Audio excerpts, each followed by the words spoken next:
yun po muna, Attorney Tolosa. Parang ang laki na ng nabawas sa enthusiasm o sa interes ng taong bayan sa pakikinig at panonood ng impeachment. Yun ba napansin din niyo o nakarating na sa inyo? Obserbahan niyo rin po ba yung ganon, yung ganong klase ng obserbasyon from like us na nanonood dati ng halos buong araw natin pinanonood.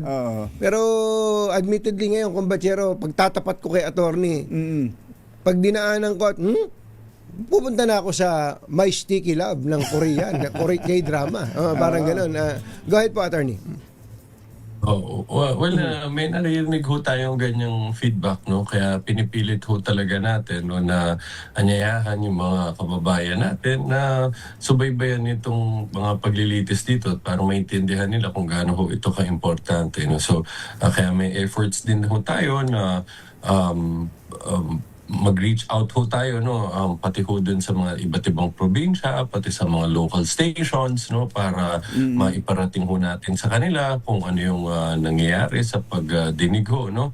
At kasama na din ho dyan, no, dahil hindi natin talaga maiwasan itong usapin ho ng confidential funds. Talagang napaka-technical ho nito, no, at nakita naman natin talagang libo-libong dokumento yung involved dito. But talagang may technicalities na kailangan nating masundan, but just the same, no, pinagigihan ho natin na makapag-focus tayo dun sa mga pinaka-importanting bagay, no, dahil kung lahat ho yan isa-isahin namin na talagang lalo hong mawawalan ng pasensya, kumbaga, no, ang mga kababayan natin para sundan ito. So, that's why we emphasize, no, yung mga pinaka-importanting points, yung mga glaring deficiencies dyan, tulad ng mga na-discuss kahapon, tulad nung sa isang araw, parehong petsa, supposedly isang special disbursement officer, no, pinamudmod itong mga pera na to sa iba't ibang bahagi ng bansa. Mga ganyang bagay ho na madaling